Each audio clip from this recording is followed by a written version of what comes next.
C'est un vote qui a fâché, et surtout au Parlement marocain.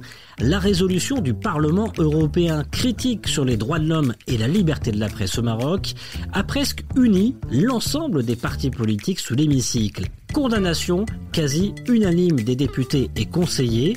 Mais que s'est-il dit exactement au Parlement sur cette résolution ? Quelle lecture ont fait nos élus de ce vote européen et quelles conséquences à l'avenir ? Passage au scan. Je suis Landry Benoît, vous écoutez le Scan, le podcast actu de Tel Quel. Et ce mardi 31 janvier, suite de notre dossier disponible sur telquel.ma, Maroc-UE, le vote qui fâche, deuxième épisode du Scan. Et je vous propose, dans cet épisode, une plongée au Parlement, le jour de la session parlementaire sur le sujet de la résolution européenne.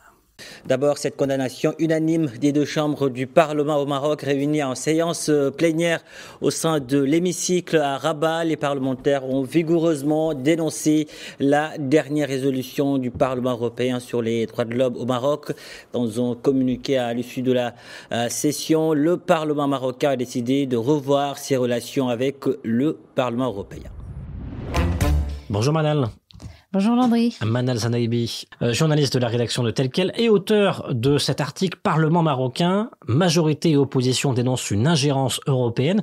Vous étiez sur place au Parlement marocain le 23 janvier dernier, lorsque la session parlementaire conjointe concernant la résolution du Parlement européen critique sur les droits de l'homme et la liberté de la presse au Maroc a été largement discutée. Un communiqué du Parlement a été émis ensuite et a appelé à revisiter les termes de la relation entre le Parlement européen et le Parlement marocain. On va en parler. D'abord, Manal, question toute simple. Racontez-nous l'ambiance. Comment était l'ambiance sur place ? La séance a été tenue dans la grande salle du Parlement, la plus grande, la plus spacieuse du Parlement, la salle de la Chambre des représentants. Ce jour-là, elle était remplie. Ça grouillait de partout. Presque tous les députés étaient présents, de gauche et de droite. La presse marocaine et même étrangère était sur place. Donc, on sentait qu'il y avait une agitation exceptionnelle au sein du Parlement et tout cela s'est traduit par les allocutions toutes plus violentes les unes que les autres juste après. أتناول الكلمة للتعبير عن أسفنا الشديد واستيائنا العميق واستغرابنا الكبير لما أقدم عليه البرلمان الأوروبي من اتخاذ قرار ما يسمى بوضعية الصحفيين بالمغرب بعدما تحركت خيوط حملة شرسة أوقعت هذه المؤسسة التمثيلية في فخ مناورة جديدة تخدم جهات معادية للمغرب وتمكنت من توريط هذه المؤسسة في محاكمة سورية لبلد يعتبر شريكا اقتصاديا وشريكا ديمقراطيا.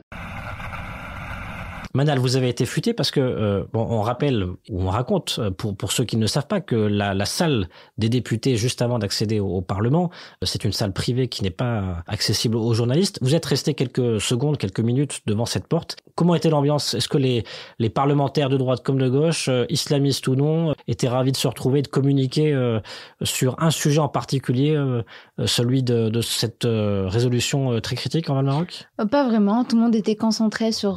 c'était la concentration qui régnait. Ah ouais, c'était la concentration qui régnait. En fait, il y a deux entrées, l'entrée des députés et l'entrée des visiteurs de la presse.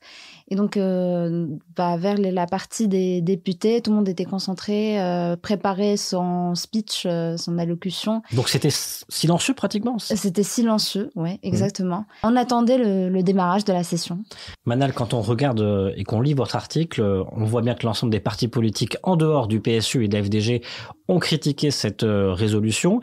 Est-ce que néanmoins, il y avait une variation de discours entre les formations politiques ? La FDG était un peu critique envers la résolution du Parlement européen. Il y avait certes des petites variations de discours, des pics lancés par certains partis politiques à notre voisin algérien, comme l'a fait le chef du groupe parlementaire du RNI, Mohamed Riyad, ou encore Mohamed Ouzine du Mouvement populaire, ou Ahmed Tuizi, qui est député du PAM. Ce dernier a d'ailleurs accusé la France, sans la citer, d'être à l'origine d'une campagne anti-marocaine carrément. Et certains ont fait allusion au rapprochement entre Paris et Alger. Le groupe Istiqlalien, représenté par Nordin Moudienne, a dénoncé une manigance au service de partis hostiles au Maroc. Donc voilà, quelques variations du discours entre les partis. Du côté du PJD ?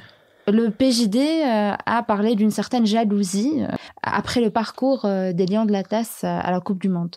On est allé jusqu'à parler de Coupe du Monde, de l'attentat en Suède, du Coran qui a été profané. Donc voilà. En tout cas, 2 ennemis qui étaient visés. La France et l'Algérie. La France parce que c'est elle qui est pointée du doigt principalement donc par certains parlementaires marocains du fait du vote de cette résolution. Et on le voyait hier dans le précédent épisode du Scan avec Yacine Majdi que quasiment l'ensemble du groupe de la majorité présidentielle au Parlement européen a voté en faveur de cette résolution et serait même allé convaincre certains eurodéputés de l'Est de voter en faveur de cette résolution.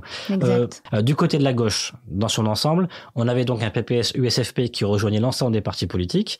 On avait un PSU qui était entre 2 chaises, entre d'un côté critique envers cette résolution, mais d'un côté, il y a un constat peut-être à faire et des leçons à tirer de cette résolution. Oui. Du côté de la FDG, c'était radical par contre. Oui, du côté de Nabila Mounib, du PSU, on défendait la souveraineté judiciaire du Maroc, mais on appelait à la libération des détenus politiques, notamment les détenus du RIF. Et du côté de la FGD, c'était un autre discours. On disait que y a le Fatima Tamni du PSU, qui a été très sifflé d'ailleurs au Parlement.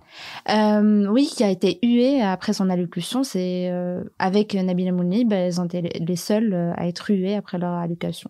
Qu'est-ce qu'elle disait donc Fatima Tamni du PSU, elle a appelé à ce que les détenus journalistes soient libérés pour éviter ces ingérences dans les affaires judiciaires marocaines.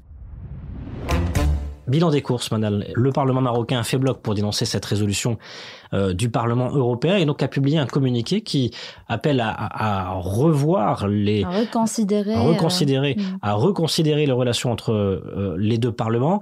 Ça en plus, ça reste pour l'instant assez flou. Le Parlement marocain a décidé de reconsidérer les relations entre les 2 parlements et a dénoncé une ingérence comme l'ont fait les députés. Ça reste effectivement flou.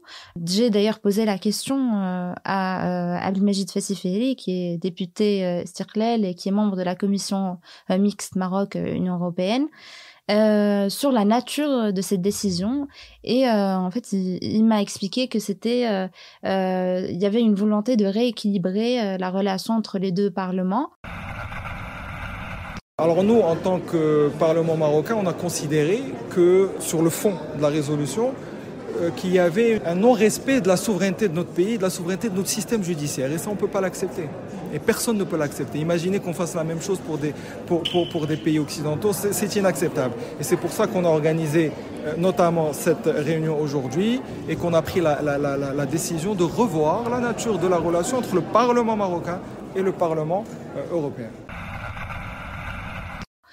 Et que cette commission allait se réunir prochainement pour décider de la nature de cette décision. Donc on attend, on verra si effectivement des décisions sont prises et si elles sont communiquées publiquement. Merci beaucoup Manal. Merci à vous. Le Scan, le podcast d'actualité, c'est fini pour aujourd'hui. Réalisation Adam Al-Arshawi. N'hésitez pas à vous abonner sur le site telquel.ma et à nous retrouver chaque jour du lundi au vendredi sur toutes les applications de plateformes de podcast et de streaming.